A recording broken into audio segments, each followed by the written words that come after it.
అమ్మ తల్లి ఎవరో కాదు, మా అమ్మే. అమ్మలగన్న అమ్మ. తల్లి దగ్గర బిడ్డలకు భయమెందుకమ్మా అన్నాడు ఢిల్లీ వెంకన్న. కొంత దూరం వెళ్ళగానే ఇంద్రకీలాద్రి గుడి వచ్చేసింది.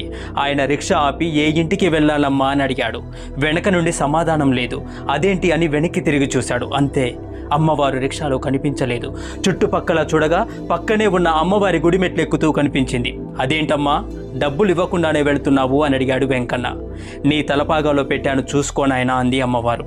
అందులో చూసుకోగానే అమ్మవారి బంగారు గాజు ఒక పక్క, నగదు నోటు మరొక పక్క కనిపించాయి.